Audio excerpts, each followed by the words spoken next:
ہاں کرسی بھی ہے, بیٹھے سکتے دے دے پیچھے لا کے.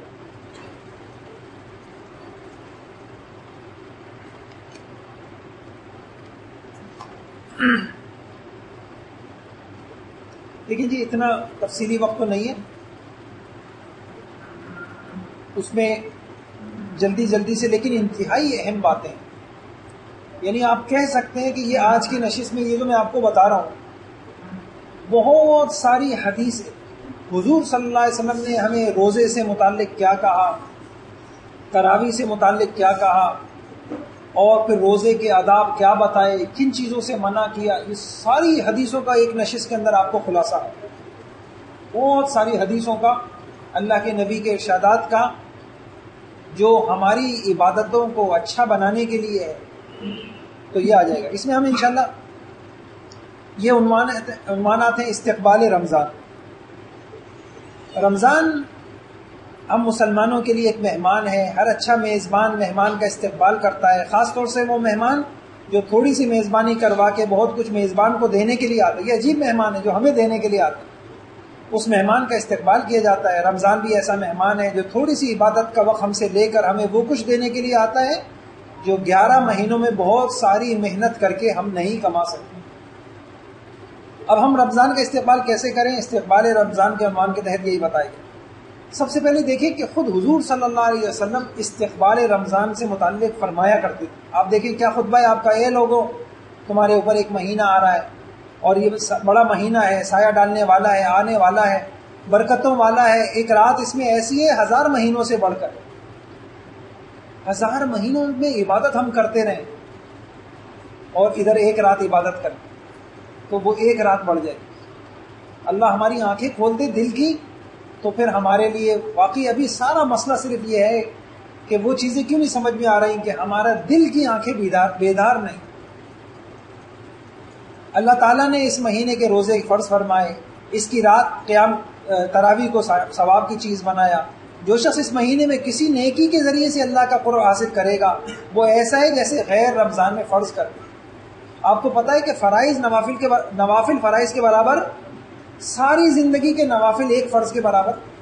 اس لیے ہمیں فرضوں کو بہت سنوارنا چاہیے. ایک حدیث سے پتہ چلتا ہے کہ جو اللہ پاک خود فرماتے ہیں کہ بندہ میرا قرب فرائض سے بڑھ کے کسی چیز سے حاصل نہیں کر سکتا. سب سے زیادہ جو اللہ قریب ہوتے ہیں وہ, ابھی میں قریب میں ایک پڑھ رہا تھا, حضرت بہت بڑے اللہ والے حضرت انور شاہ کشمیری رحمۃ اللہ علیہ, حضرت گنگوہی کے رحمۃ اللہ علیہ کے پاس گئے اور کیا دعا کی, فرمانے لگے حضرت دعا کر دیں اللہ کرے نماز پڑھنی آ جائے. جن کو علامہ اقبال, ساری دنیا علامہ کہتی تھی, علامہ اقبال ان سے استفادہ اور فائدہ حاصل کرنے جاتے تھے.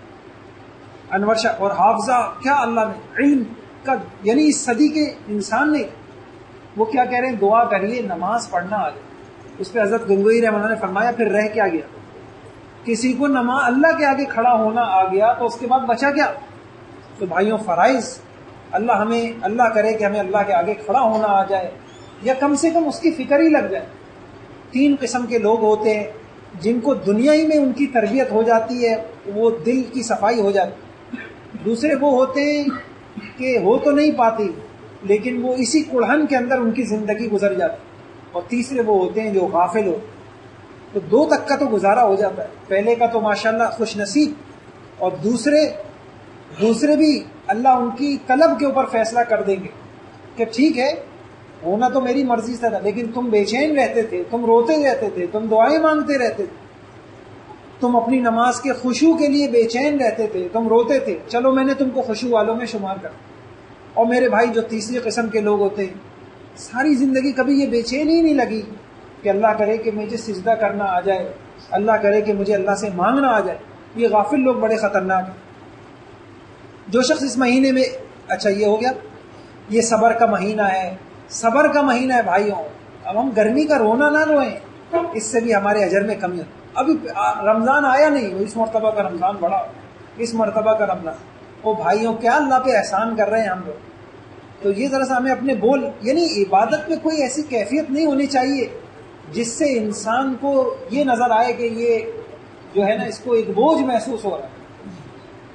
یہ مہینہ صبر کا ہے، صبر کا بدلہ جنت کا ہے، یہ مہینہ باہمی رواداری کا ہے، یہ مہینہ باہمی رواداری کا ہے۔ ہر شخص ایک غصے کے اندر ہو رہا ہے، ہر شخص جو ہے کاٹ کھانے کو دوڑا ہے، کیوں؟ حضرت نے روزہ رکھا ہوا ہے۔ یہ مہینہ غمخواری کا ہے، اس مہینے کی برکت سے مومن کا رزق بڑھا دیا جاتا ہے۔ جو شخص کسی روزے دار کو افطار کرائے اس کے لیے گناہوں کے معاف ہونے، دوزخ سے نجات کا ذریعہ۔ اچھا، روزہ ہم سمجھتے ہیں افطاری یہ ہے کہ ہم کوئی پیک ویک کرتے کہ ہم یہ کوئی مسکینوں کو دے دیں۔ افطاری یہ ہے کہ آپ کی ملکیت میں آپ کی۔ مجھے یاد آیا ایک مرتبہ میں ایک رمضان میں وہاں عمرے پہ تھا، مفتی عبدالرؤف سکھروی صاحب، ان کو کسی نے وہ دی، کیا نام ہے، کھجوریں تھیں، ایسے لے کے کہیں جا رہے تھے، مجھ سے کہا کہ لے لو اور اوروں کو بھی دو۔ یعنی کیا ہوتا ہے، آپ افطاری کرتے وقت جو چیز آپ کے پاس آپ نے پہلے کسی اور کو دے دی، بس افطاری کرا دی آپ نے، ہو گئی افطاری۔ تو یہ فرمایا کہ اس وقت سے میرا ذہن یہ بنا کہ میں حیرت کی بات ہے کہ اس سے پہلے کبھی ذہن گیا ہی نہیں تھا کہ یار افطاری کرانا اس پہ تھوڑی منحصر ہے کہ ہم کسی غریب کو کیا کریں، کوئی بھی ہے اس کو ایک کھجور اٹھا کے پہلے دے دی آپ نے، اپنی کھجور جو آپ کی ملک ہے آپ نے اٹھا کے ہم کو دے دی، ہو گئی افطاری، ہو گئی۔ اس کی باقاعدہ اہتمام ہونا چاہیے۔ جو شخص کسی روزے دار کو روزہ افطار کرائے اس کے لیے گناہوں کے معاف ہونے، دوزخ سے نجات کا ذریعہ ہے، اور روزے دار کے ثواب میں کچھ کم نہیں۔ صحابہ نے عرض کیا کہ یا رسول اللہ ہم میں سے ہر شخص تو اتنی وسعت نہیں رکھتا روزے دار کو افطار کرائے، تو حضور صلی اللہ علیہ وسلم نے فرمایا اگر کوئی شخص ایک روزے دار کا روزہ صرف ایک کھجور سے یا پانی سے یا دودھ کے گھونٹ سے کھلوا دے گا تب بھی اللہ تعالیٰ اس کو ثواب دے دے گا۔ اور یہ فرمایا اس مہینے کا پہلا حصہ رحمت ہے، دوسرا مغفرت ہے، آخری دوزخ سے آزادی ہے۔ اور یہ فرمایا جو شخص اپنے خادم ملازم سے اس مہینے میں کام ہلکا کرے گا اللہ اس کے گناہ بخش دے اور اس کو جہنم سے آزاد کر دے۔ اور پھر یہ فرمایا کہ تم اس رمضان میں 4 کام زیادہ کرو، یہ بہت اہم ہے بھائی۔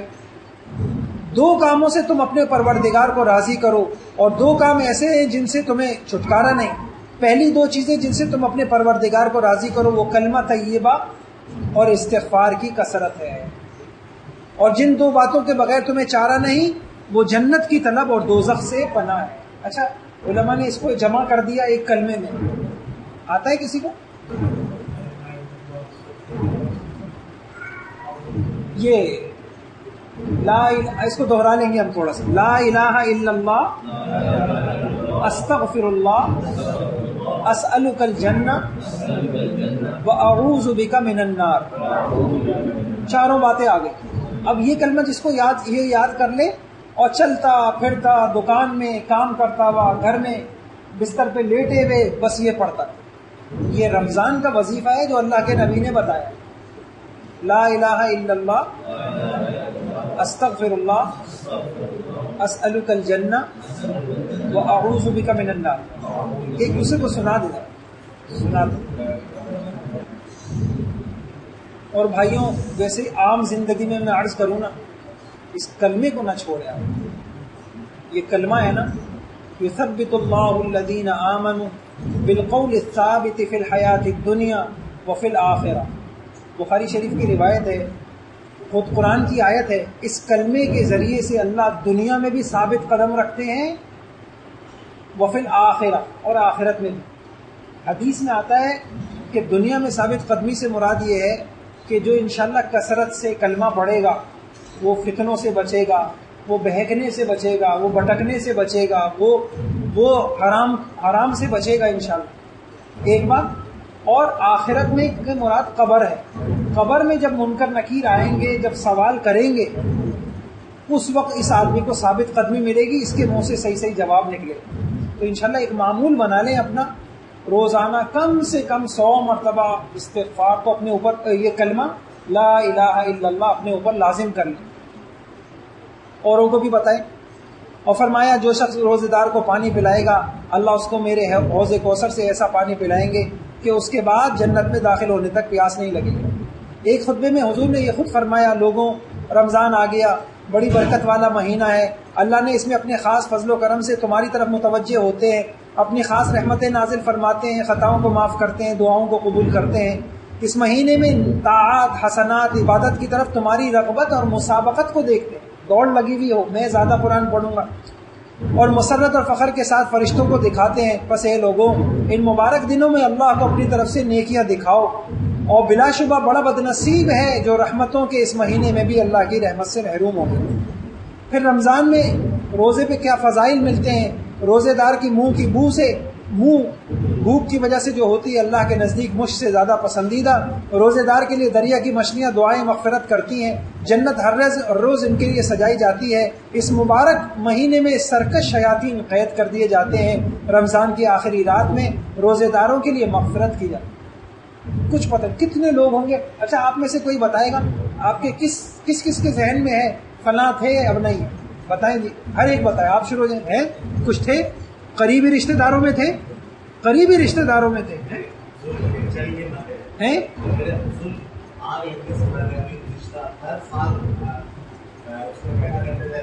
اللہ پچھلے سال تک کچھ نہیں پتا، کیا عمر تھی بتائیے، بوڑھے نہیں تھے،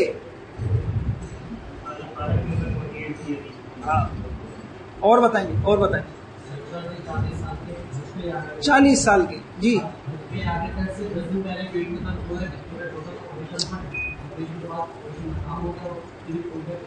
اللہ کچھ پتا ہوگا کہ آخری، اگر پتا چل جاتا کہ یہ آخری رمضان ہے تو کیا کرتے، تو ہم ایسے ہی گزارے۔ اور بتائیں، ان کے سسر تھے بالکل صحیح، حج سے آئے اور یوں انتقال، اور بتائیں آپ کے بھی سسر پہ انتقال ہو، دیکھ لیا بھائی ہیں، بہنوں ہی تھے، اب دیکھ رہے ہیں آپ، اب دیکھیں وہ کتنی عمر تھی، 50 ہیں، 47 42 40، کچھ نہیں پتا بھائیوں، کچھ نہیں پتا موت کا، اور رمضان سے زیادہ رونے دھونے اپنی مغفرت، ہم پتہ نہیں کس غفلت میں ہیں کہ سب جا رہے ہیں، ہم نے ابھی نہیں جائیں گے، یہ تو جنازے ہم اوروں کے پڑھ رہے ہیں، بس اللہ پاک، اس لیے بھائیوں فکر آخرت سے بڑھ کر کوئی اور چیز نہیں، انسان کو صحیح کرنے والی چیزوں میں فکر آخرت سے بڑھ کے کوئی اور چیز نہیں، اللہ ہماری آنکھیں کھول دے بھائی۔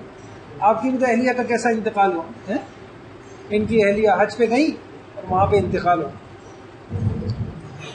تو روزے دار کے لیے دریا کی مچھلیاں مغفرت کرتی، یہ ہمیں سمجھ میں آ جائے نا، شاید زندگی کا آخر، کتنے ایکسیڈنٹ میں مر گئے اور کتنے کس حال میں مر گئے، کوئی ضروری نہیں ہے بھائیوں کہ کسی کو جو ہے نا وہ کوئی بڑا مرض لگے تو وہ مرے، کچھ پتہ نہیں، جنت ہر روز ان کے لیے سجائی جاتی ہے۔ اچھا یہ ہو گیا، رمضان میں جنت کے دروازے کھولے جاتے ہیں، دوزخ کے دروازے بند کیے جاتے ہیں، شیاطین جکڑ دیے جاتے ہیں، اللہ کا منادی پکارتا ہے اے خیر اور نیکی کے طالب قدم آگے بڑھا، اور اے بدی اور بدکرداری کے شائق رک جا، آگے نہ جا، اور اللہ کی طرف سے بہت سے گناہگار بندوں کو دوزخ سے رہائی دی جاتی ہے، ان کا مغفرت کا فیصلہ کیا جاتا ہے، یہ سب رمضان کی ہر رات میں ہوتا ہے۔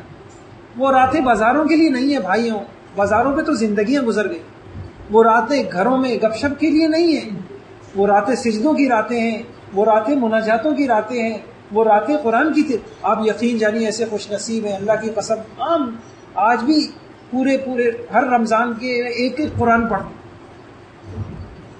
ہر رمضان میں ایک قرآن پڑھنے والے ماشاءاللہ، تو بہت کچھ اللہ دیں گے اگر ہمیں سمجھ میں آ جائے یہ بات۔ فرمایا جنت کو رمضان کے لیے خوشبو کی دھونی دی جاتی ہے، اور شروع سال سے آخر سال تک رمضان کے خاطر آراستہ کیا جاتا ہے۔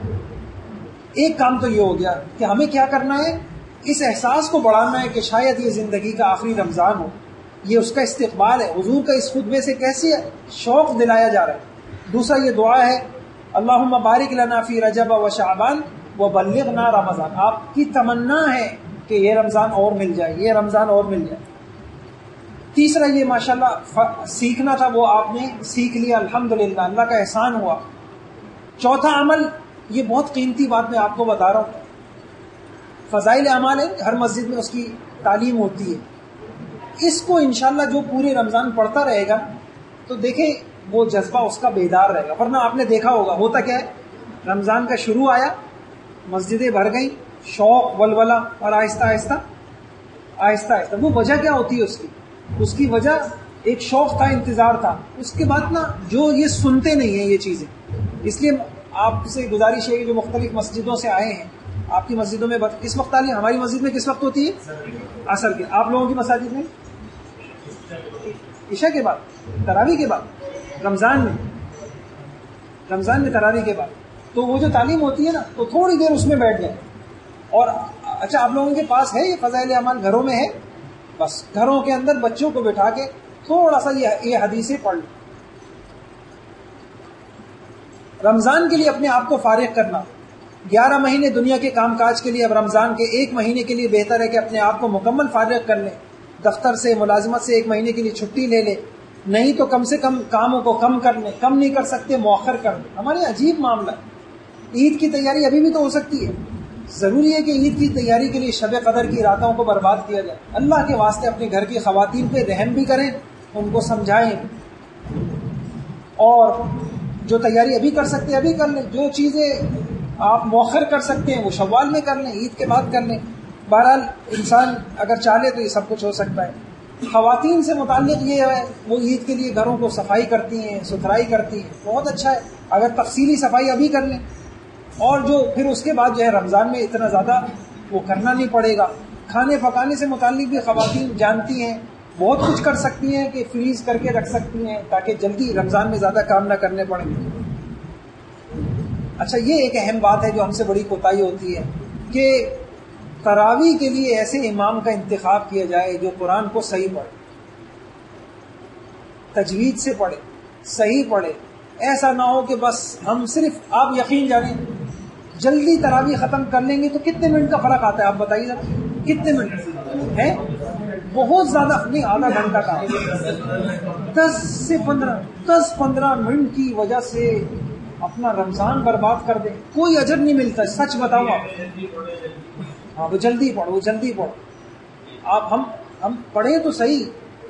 ابن عباس نے کس کا قول ہے میں پوری سورہ بقرہ پڑھوں اور دوسری طرف میں آرام سے تجوید سے اذا زلزلہ پڑھوں، وہ افضل. تو پھر اس کا بھی ذرا اہتمام کریں کہ تراویح ایسی جگہ پڑھیں جہاں قرآن کو بگاڑا نہ جاتا، ورنہ الٹا وبال ہوگا. یہ ایک کھیل بن جائے گا. اور آپ نے آج کل تو، پہلے زمانے میں اب تو واٹس ایپ آ گیا ہے نا، تو کیا کیا کھیل تماشے ہوتے ہیں نعوذ باللہ. اس کو سوائے اٹھک بیٹھک کے اور کچھ نہیں کہہ سکتے. کھڑے ہوئے اٹھے بیٹھے. بعض لوگ تو ہیں اگر ان کی تراویح میں 1 رکعت کی نکل گئی تو وہ آخر تک پھر وہ قابو نہیں کر سکتے. امام صاحب ان کو ایسی اٹھک وٹھک کراتے ہیں، وہ آخر تک جو ہے نا وہ پھر اس کو قابو نہیں کر سکتے. وہ رکوع میں جاتے ہیں تو امام رکوع سے اٹھ جاتے ہیں، وہ رکوع سے اٹھتے ہیں تو وہ سجدے میں چلے جاتے. تو بھائیو، یہ اللہ کی بہت بڑی عبادت کے ساتھ کھیل ہے. تو اللہ کا واسطہ کوشش کریں کہ ایسی تراویح نہ پڑھیں. اچھا، ایک اہم ترین جو چیز ہے، جو اصل میں رمضان ہے کس لیے؟ یہ ٹریننگ کا مہینہ ہے. کس چیز کی ٹریننگ بتائیے آپ لوگ؟ تقوی کی ٹریننگ. کیونکہ قرآن میں کیا آتا ہے؟ لعلکم تتقون. اب تقوی کی ٹریننگ کیا ہے؟ کہ رمضان کے مہینے میں ایک آدمی کے دل میں خوف خدا پیدا ہو، اسی کے لیے روزہ رکھوایا جا رہا ہے، اسی کے لیے راتوں کو جگایا جا رہا ہے، اسی کے لیے یہ ساری عبادتیں کہ تمہارے اندر کچھ پیدا ہو جائے. اور بھائیو، گناہ سے بچنے کے بغیر کچھ بھی نہیں ہو سکتا. اور اس میں سب سے بڑا جو گناہ ہو رہا ہے اب سے، یہ جو موبائل کا ایک ٹکڑا ہے، یہ انسان کو، بڑی بڑوں کی آنکھوں کو اس نے ناپاک کر دیا، دماغوں کو گندا کر دیا. اور یہ زبان جو غیبت، دل نفرتوں سے بھرا ہوا، زبان غیبتوں سے بھری ہوئی، آنکھیں بے حیائی سے بھری ہوئی. پھر میرے بھائیوں، بھوکا رہنے سے کیا حاصل؟ اس لیے اللہ کے واسطے میں بھی کوشش کروں، آپ بھی کوشش، اور اللہ سے مانگ لیں کہ اللہ بڑی زندگی گزر گئی تیری نافرمانی میں، اب طے کرتے ہیں کہ انشاءاللہ کسی نافرمانی کے قریب نہیں جائے. تو اپنے روزوں کو نا گناہوں سے بچانا ہے. یہ 3 بڑے گناہ ہیں: دل کے گناہ، نفرت، عداوت، کینہ، بغض، اور زبان کے گناہ، غیبت، چغل خوری، ایذا رسانی، بہتان، اور آنکھ کے گناہ. بس یہ بڑے بڑے گناہ ہیں. اور باقی مال کی کمائی کے گناہ، کمانے میں حرام ہے، خرچ کرنے میں حرام ہے. بس اللہ یہ بڑے بڑے گناہوں سے بچا لے تو پھر انشاءاللہ یہ اس کا آدمی خوب کوشش کر لے. حضور صلی اللہ علیہ وسلم کی حدیثوں سے پتہ چلتا ہے آپ رمضان میں بھی کثرت سے روزے رکھتے تھے. تو تھوڑی سی ہمت اگر ہم سب کر لیں، 13، 14، 15 ایام 20 کے روزے رکھنے کا ماشاءاللہ کسی کا معمول ہے؟ ماشاءاللہ. حضور صلی اللہ علیہ وسلم نے ایام 20 کے روزے کبھی نہیں چھوڑے. ایک روزہ 10 روزوں کے برابر، کہتے 33 روزوں کا اجر ملے گا. 33 روزوں کا اجر 3 روزوں پر، 13 کا، 14 کا، 15 کا. 3 روزوں کا بھی اہتمام کر لیں انشاءاللہ. اور شعبان کے چاند دینے کا بھی اہتمام کرنا چاہیے. اور ایک خاص بات، چاند دیکھ کے چاند کی وجہ سے لڑنا نہیں چاہیے. اس کو بھی قیامت کی علامت کی نشانی بتایا گیا ہے کہ لوگ رمضان کا چاند دیکھ کے کیا کہیں گے، ارے یہ تو فلاں تاریخ کا ہے، مولوی جو ہے چاند کھا گئے، یہ تو فلاں تاریخ. یہ حدیث میں قیامت کی علامت بتائی گئی. آپ سے اللہ نہیں پوچھیں گے، تو پھر اپنی زبان کو فضول سے. تو اس میں یہ ہے کہ چاند دیکھنے کا اہتمام کرنے، اس کی دعا یاد کرنے. اچھا، یہ ایک بہت اہم ہے. یہ پورے ہمارے رمضان کا جو خلاصہ ہے نا، اور ہمارے رمضان کی وہ کیا ہے، ذرا غور کیجئے گا. ایک ہوتا ہے حقوق اور ایک ہوتے ہیں احسانات. حقوق کی ادائیگی احسان پہ مقدم ہے. مثال کے طور پہ آپ کے یہاں کوئی ملازم کام کرتا ہے، تو ملازم کی اجرت، تنخواہ، اس کا کیا ہے، حق ہے. اور بونس دینا اور فنا دینا، یہ سب کیا ہے، احسان ہے. رمضان میں کوئی آپ کو دے. اب ایک آدمی تنخواہ تو دے نہیں، اور کیا کہے، یہ تم کو ہم انعام دے رہے ہیں، یہ ہم تم کو، اور چڑ جائے گا انسان. بھائی یہ انعام رکھو اپنے پاس، جو میرا حق بنتا ہے آپ وہ مجھے دے دو. تو عجیب بات بڑوں نے لکھا، بڑی عجیب بات لکھی. رمضان میں، اب میں آپ سے پوچھتا ہوں، رمضان کا حق کیا ہے، رمضان میں احسان کیا ہے، اس کو متعین کر کے بتائیے. اللہ کی بندگی ہم کرتے ہیں نا، بندگی میں کون سی چیزیں ہیں جو حقوق میں آتی ہیں، اور کون سی چیزیں ہیں جو احسان میں آتی ہیں، بتائیے. روزہ یہ حق ہے کیونکہ فرض ہے نا. تراویح حق ہے. اور تیسری ایک چیز، روزے اور تراویح کو گناہوں سے بچانا، بس ختم. اور باقی احسان کیا ہے، احسان کیا ہے، قرآن پڑھنا، صلاۃ التسبیح پڑھنا، لوگوں کو افطاری کرانا، صدقات کرنا، اور کیا کرنا، اور کیا ہوتا ہے جی، شبینے، نہیں آیا سمجھ. اور جو کچھ بھی ہے وہ سب احسان کے ذمہ ہے. احسان تو اللہ پہ نہیں ہے، لیکن یوں کہیں زائد چیزیں. اب عجیب بات ہے، حضرت تھانوی رحمہ اللہ، دیکھیے جو اللہ والے تھے انہوں نے کیسے سمجھایا.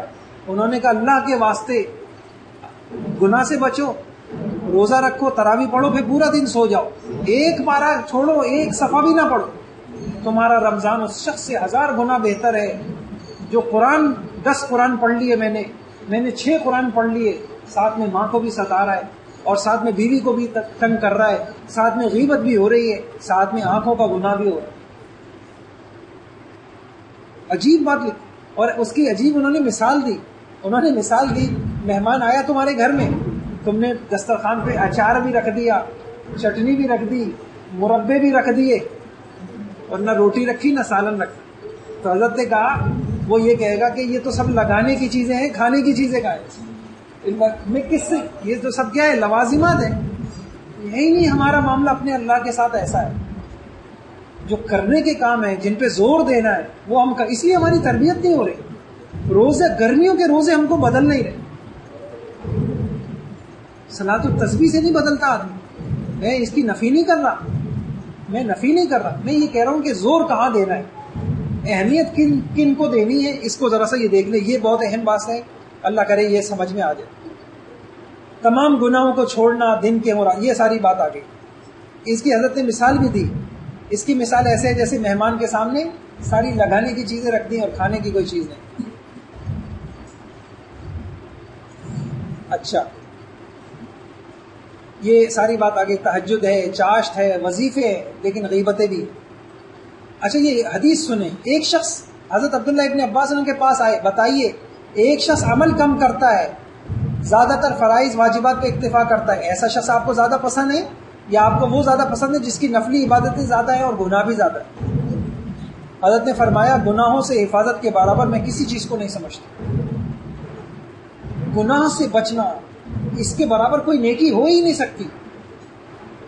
یہ اتنی بڑی نعمت. اچھا، جتنی نفلی عبادت، اچھا حضرت نے لکھا جتنی نفلی عبادت ہے وہ ٹونک ہیں، مقویات ہیں.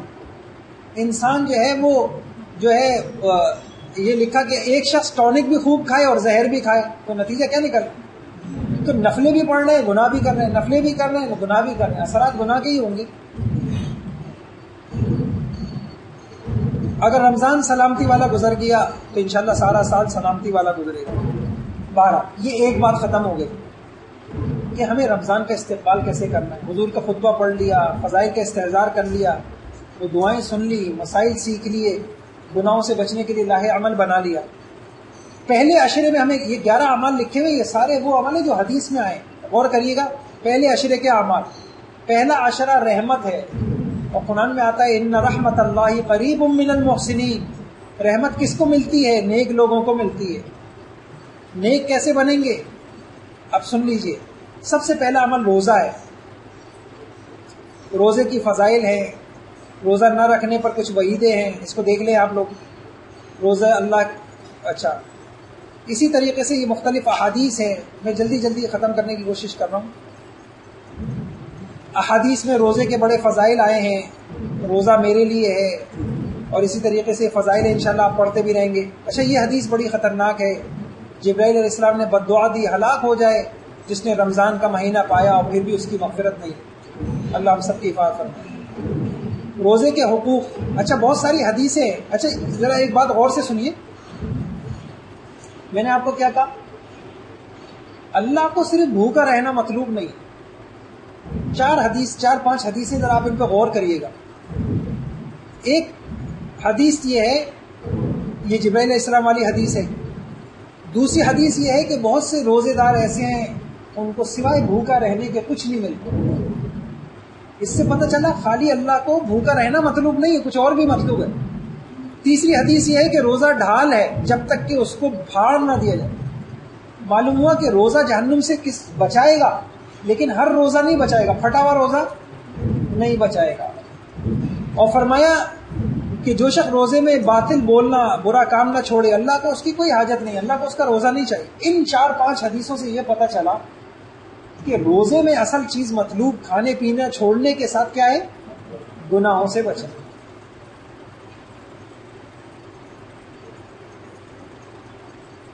اچھا سحری بھی کرنی ہے، سحری کی فضیلت کیا ہے، وقت کیا ہے، اس کو بس آپ دیکھ لیں۔ اس میں کوتاہیاں ہیں جو ہے نا، میں وہ بتا دیتا ہوں کتنا اچھا۔ ایک بات اور میں عرض کروں، بہت اہم بات عرض کر رہا ہوں، یہ سحری، یہ جو ہمیں لذت نہیں ملتی نا مناجات کی، اس میں بہت زیادہ دخل چند چیزوں کو ہے۔ ایک انسان کے حرام لقمے کو ہے۔ حرام لقمے والا کبھی سجدوں کی لذت، مناجات کی لذت، اس کی آنکھوں سے آنسو بہیں، اس کو سجدے میں مزہ آئے، ناممکن ہے۔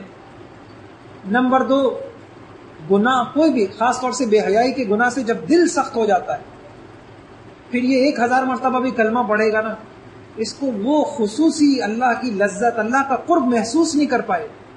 اور بھائیوں تیسری چیز، بہت زیادہ کھانا اور بہت زیادہ بولنا،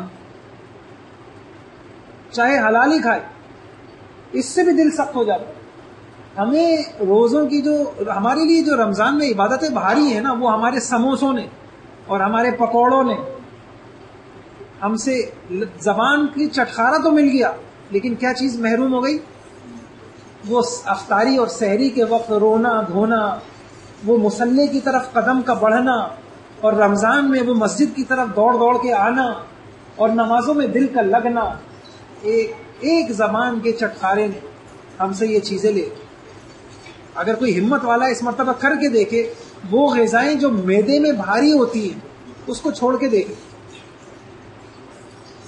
اس زبان کی چٹخارے کو چھوڑنے پہ جو دل کی لذت ملے گی اور جو راحت ملے گی نا، پھر انسان کہے گا کہ بس اس سے بڑھ کے کوئی نعمت نہیں۔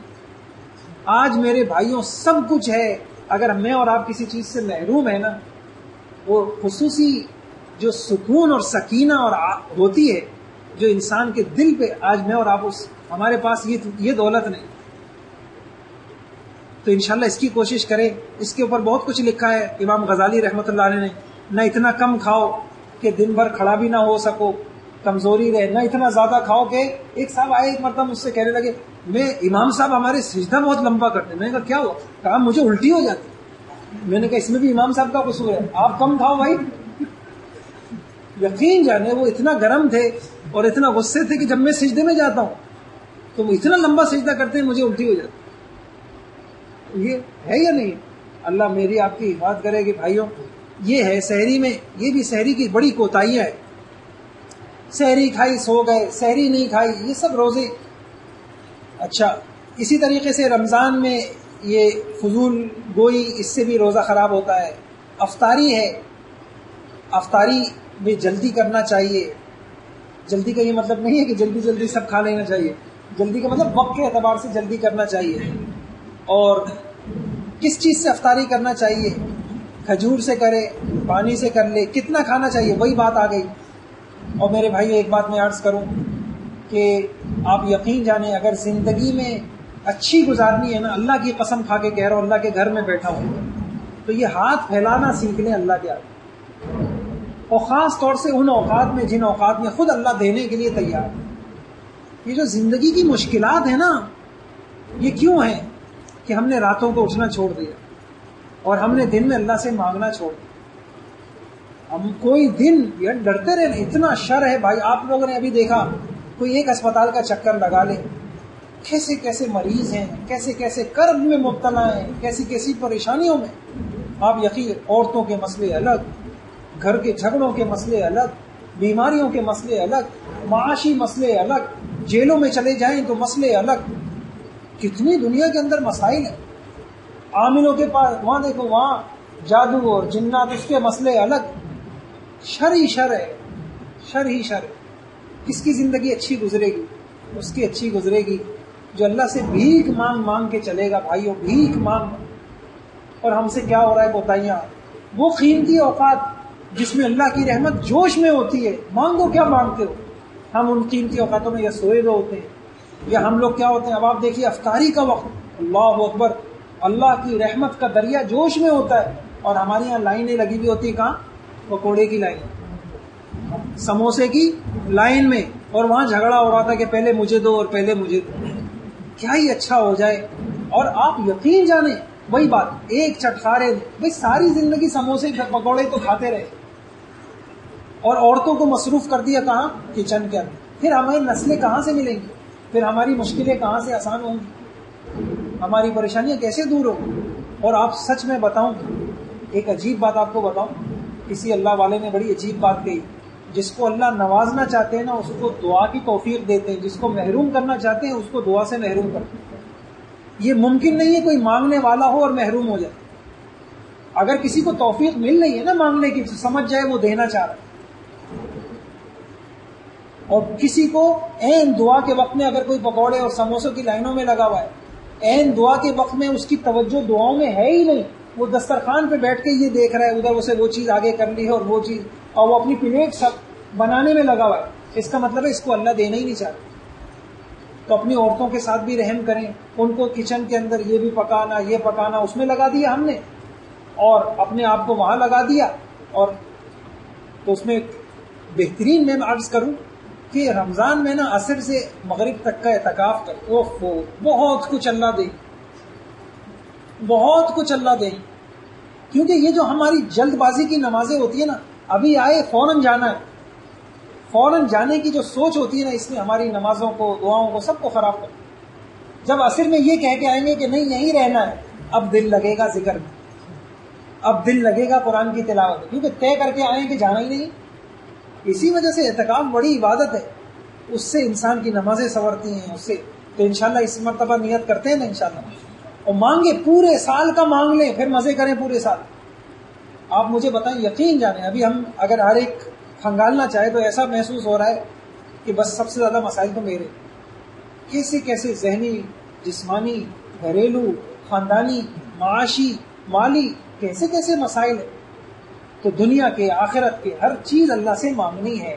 تو یہ انشاءاللہ اس کی کوشش کریں اور اپنے گھر والوں، اور اس کا ذہن بنائیں. اپنے آپ کو زیادہ مجاہدے پہ رکھیں، گھر والوں کو بھی تیار کریں، فضائل اعمال پڑھیں، یہ باتیں ان کو بھی سنا دیں. یہ کلاسیں بھی ریکارڈ ہیں، یہ بھی سنا دیے گا. افطاری کی کچھ دعائیں اس کو یاد کر لیجئے. اسی کے ساتھ افطاری کرانے کی فضیلت ہے. کوتاہیاں ہیں، ذرا اس کو دیکھ لیجئے. وہی بات ہے میں نے عرض کر دیا. آپ تصور کریں نا، یہ چیزیں بڑھتی جا رہی ہیں. وہ وقت جو اللہ سے مانگنے کا ہے، اب جی آج ہمیں فلاں کی افطار پارٹی میں جانا ہے، آج ان کو افطار پارٹی دینی ہے، بس اسی میں ہمارا رمضان گزر. اور افطار پارٹیوں میں کیا ہو رہا ہے مجھے بتائیے, وہاں جا کے کوئی اللہ سے مانگے گا؟ تصویریں کھینچ رہی ہیں اور جو ہے اور یہ ہو رہا ہے وہ ہو رہا ہے. تو افطار پارٹیوں میں اللہ سے مانگے انشاءاللہ. مانگنا مل گیا نا, نسلیں بن جائیں گی بھائی, اور نسلیں بن, اولادوں کے لیے مانگنا پڑتا ہے, سکون کے لیے مانگنا پڑتا ہے, مانگنا پڑتا ہے, مانگنا پڑتا ہے, رو رو کے مانگنا پڑتا ہے. بس مانگنا جس کو نصیب ہو گیا نا, اس لیے ایسے نہیں کہا کہ دعا عبادت کا مغز ہے. اللہ مجھے آپ کو توفیق دے. ان افطار پارٹیوں میں اپنے روزوں کو, اپنے رمضانوں کو, زندگی کی قیمتی اوقاتوں کو برباد نہ کریں. حلال سے افطار کریں, اور کوئی افطار بھیج دے تو اس کو حقیر نہ سمجھیں. افطاری میں مشغول ہو کے تکبیر اولا بڑی میں نے کہا نا, دل تکبیر اولا حدیث میں آتا ہے دنیا مافیا سے بہتر ہے, ساری دنیا میں جو کچھ ہے اس سے بہتر ہے. تو اگر ہم اور آپ طے کر لیں کہ انشاءاللہ ابھی سے اگر ہم شروع ہو جائے کہ انشاءاللہ مجھے ایک چلہ پورا تکبیر اولا کا گزارنا ہے, تو رمضان سے پہلے ہو جائیں گے اور ادھر رمضان گزر جائے گا, بہت بڑی نعمت اللہ دے دیں گے. اچھا میں بھول رہا ہوں, ایک بہترین میں نے ایک پرچہ بنایا ہے, بہت سالوں کی محنت سے نکلوا کے لائے. ایک مسلمان اپنی زندگی ایسے سوال, پوری زندگی میں آپ اللہ, یعنی میں نے ایک ہے ان کو دکھایا, کہا یہ تو پوری فلسفی ہے اللہ کا بزرگ بننے کی, کہ انہوں نے اس کا یہ نام تجویز کیا. آپ یعنی اس میں اسٹیپ ہیں باقاعدہ, آپ وہ ہر چیز کے اندر پورا انشاءاللہ قرآن حدیث میں جو بندگی کے عبادت میں, ابھی معاملات اخلاق کا نہیں ہے, عبادت میں ایک آدمی کہاں سے ابتدا کر سکتا ہے, کہاں پہنچ سکتا ہے. تو ایک میں دے دوں گا, اس پہ فوٹو کاپی کوئی کرا لے تو وہ کرا لے, آپ اس کی مشق کر سکتے, اس کا طریقہ میں بتا دوں گا ابھی انشاءاللہ. تو اللہ مجھے آپ کو توفیق دے دے بھائیوں. یہ روزہ ہے, اچھا قرآن ہے. رمضان کو قرآن سے بہت زیادہ تعلق ہے, اور رمضان مولانا کہتے ہیں رمضان, ایک اللہ والے نے کہا کہ رمضان ہو اور بس قرآن ہو, اور کوئی اللہ والے تو رمضان میں اپنے بیانات کو مختصر کر دیتے. لوگوں کے مسائل جو خود دین, ان کو سننا حل کرنا دین ہے, وہ کہتے بھائی رمضان کے لیے یہ مجلس موقوف, اب مسئلے لے کے آنا رمضان کے بعد, بس یہ رمضان ہو اور ہمارا اللہ سے تعلق ہو. تو قرآن کی عادت بہت زیادہ بنا لیں, ابھی سے تھوڑا سا شروع کریں گے, ہوتے ہوتے انشاءاللہ عادت بنے گی. اچھا قرآن میں ہمارے ہاں ایک رجحان ختم کرنے کی طرف تو ہوتا ہے, سیکھنے کی طرف کم ہوتا ہے. تو آپ کی مسجد کے اندر ماشاءاللہ سکھانے کی بھی ترتیب ہے, اپنی تجوید کو بھی درست کرنے کی ترتیب بنائیں. قرآن کے حقوق ہیں, اس کتاب میں لکھے ہوئے ہیں. یہ کتاب اگر آپ لے لیں گے, اس میں سینکڑوں حدیثوں کا انشاءاللہ خلاصہ آ جائے گا. ذکر میں نے وہی بتا دیا, رمضان کا ذکر کیا ہے, لا الہ الا اللہ, استغفر اللہ, اسألک الجنہ واعوذ بک من النار. اور اچھا یہ ایک چیز اور بتا دوں ذکر میں, آپ میں سے بہت ساروں کا معمول ہوگا, صبح شام کی دعاؤں کا معمول ہے آپ میں سے نہیں؟ بہت بھائیو, صبح شام کی دعاؤں کے بغیر زندگی مشکل ہے. ابھی آپ نے دیکھا وہاں تقی صاحب پہ حملہ ہوا, مولانا نے کیا کہا کہ الحمدللہ میں نے صبح کی دعا پڑھی ہوئی تھی. بچوں سے اسی وقت پوچھا, بھائی تم نے پڑھی؟ بیوی سے پوچھ رہے تم نے دعا پڑھی؟ این اس وقت جب جو ہے فائرنگ ہو رہی. اللہ کے واسطے ان حدیثوں کی قدر کریں, یہاں سے آپ کو مل جائے گا صبح شام کی دعائیں, وہ ان دعاؤں کا معمول بنا لیں. تو اب میں آپ کو رمضان کا پورا طریقہ بتا رہا ہوں کہ رمضان میں اذان کی دعائیں کیا ہیں اس کو سیکھ لیں, وضو کی کیا ہیں اس کو سیکھ لیں. اچھا فرضوں کے بعد کی دعائیں بھی علماء اس کو بتا دیں کہ میں یہ پڑھتا ہوں, یہ پڑھنا چاہیے نہیں پڑھنا چاہیے, جو حدیث میں آیا وہ پڑھیں. اس کے ساتھ ساتھ صبح اور شام کی جو دعائیں ہیں وہ پڑھ لیں. آپ صبح کی دعائیں آپ سحری کا وقت جب ختم ہو جائے اس وقت سے پڑھ لیں, فجر کے فوراً بعد پڑھ لیں, اور شام کی دعائیں مغرب کے بعد پڑھ لیں. پھر اللہ کی حفاظت میں آ جائیں. وہ ضرور اس میں جن, جنات, جادو اور حادثات, سب طرح کی مصیبتوں سے انسان اللہ کی پناہ میں آ جاتا ہے. یہ میں نے ذکر کا بہت سارا خلاصہ آپ کے سامنے. اچھا توبہ کا طریقہ کیا ہے؟ توبہ میں 3 چیزوں کو یاد رکھیے. توبہ کس کو کہتے ہیں؟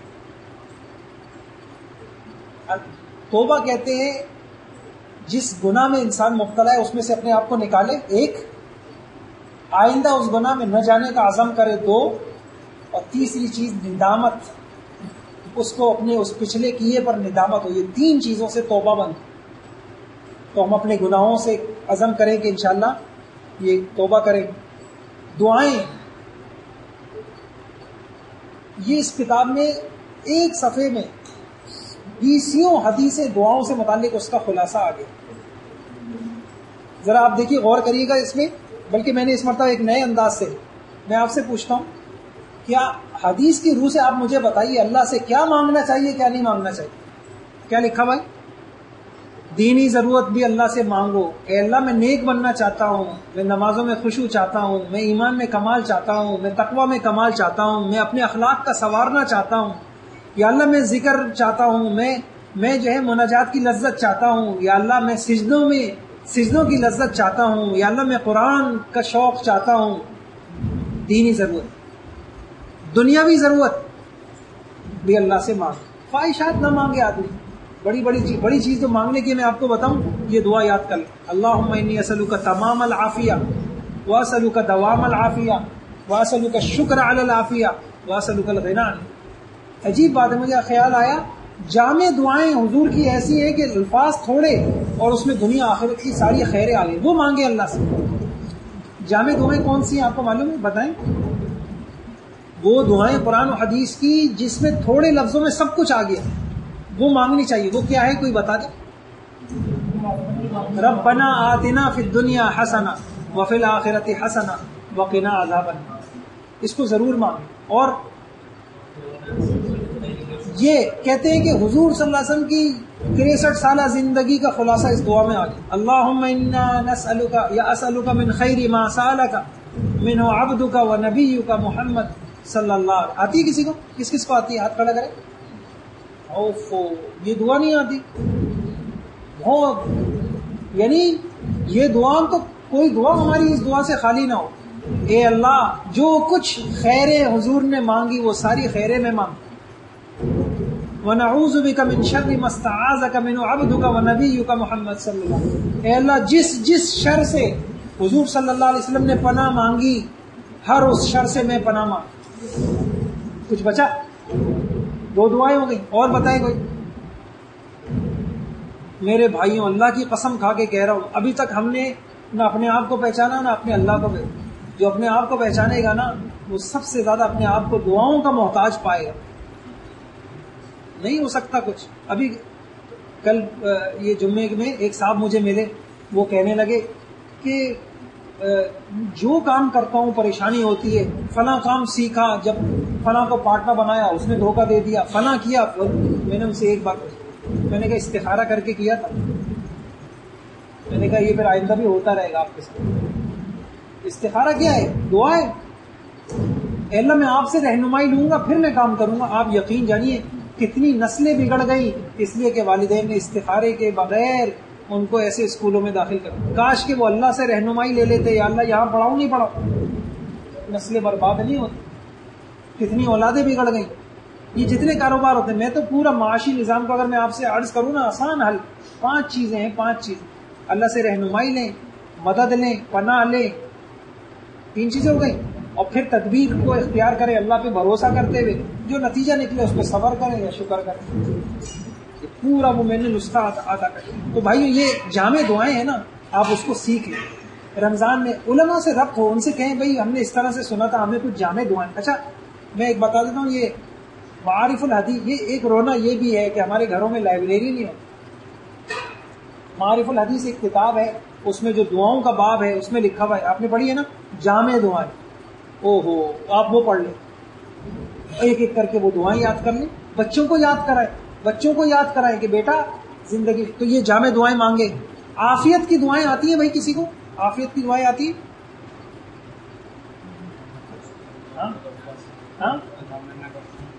نہیں، عافیت حضور نے کہا کہ سب سے بڑی چیز عافیت ہے.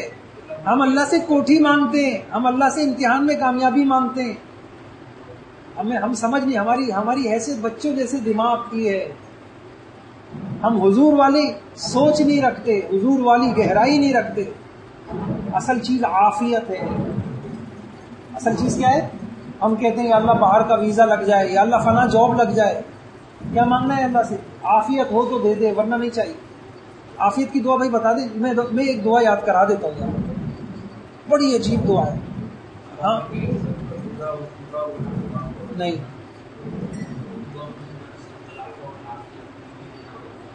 ایک تو یہ بھی ہے اللہم انی اسألک حضور صلی اللہ علیہ وسلم نے خود کہا کہ عافیت کی دعا مانگ. سب سے جامع دعا نا عافیت. اللہم انی اسألک تمام العافیہ واسألک دوام العافیہ واسألک الشکر علی العافیہ. یہ جملے یاد کر اس کا یہ جنت الفردوس مانگے دے دیں, ایسی دے دیں, بات بھی چلتی رہی. جنت الفردوس اللہ سے مانگے. حدیث میں آتا ہے کہ جب مانگو تو اسألک الجنت الفردوس. کیا چیز نہیں مانگنی اللہ سے؟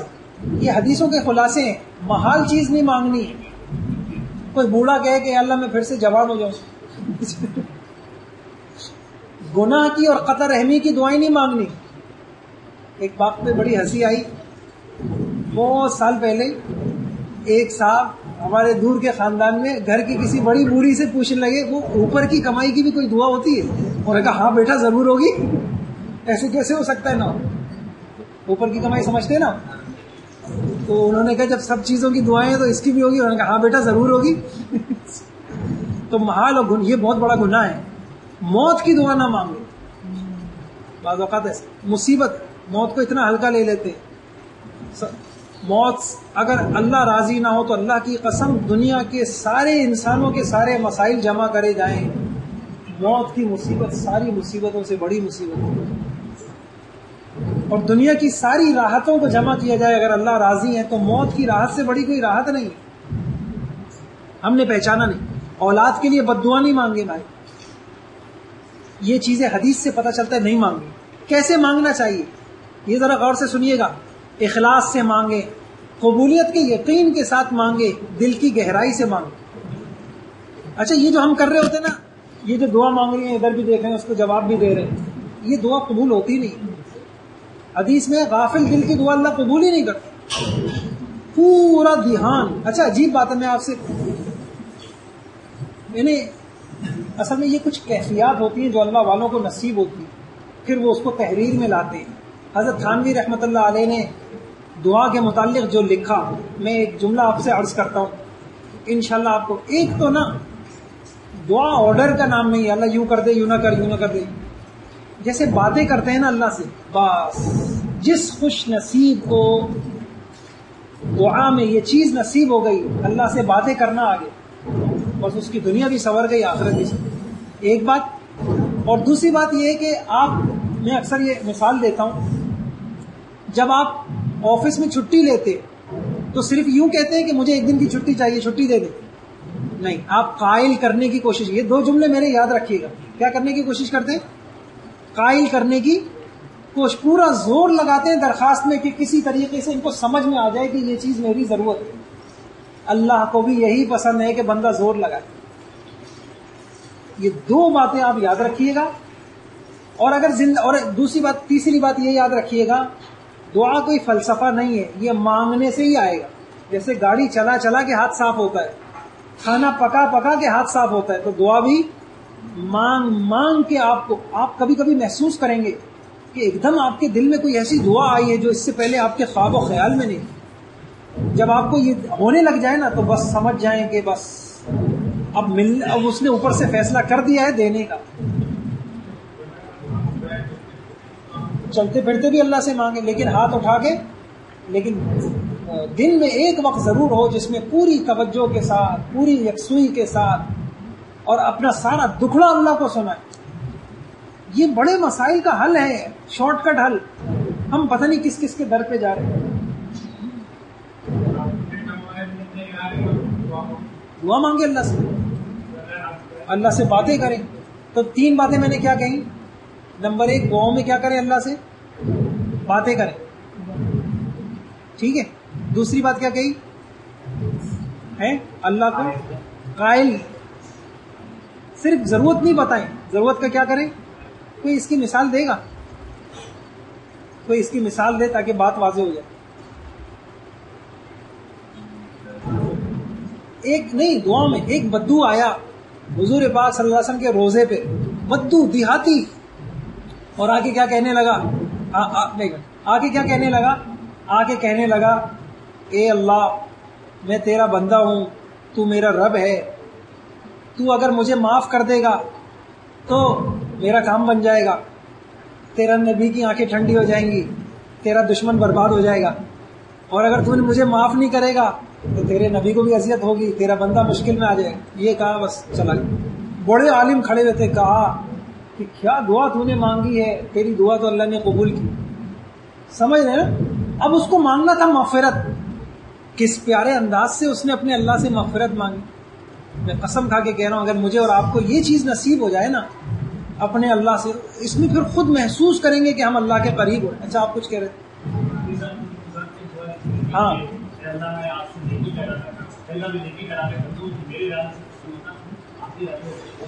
اب اللہ سے توفیق مانگنے کا طریقہ ہے، اے اللہ وہ تو ہوگا وہی جو آپ چاہیں گے، آپ کے چاہنے سے ہوگا، آپ چاہ لیجئے، اور کسی کے ذہن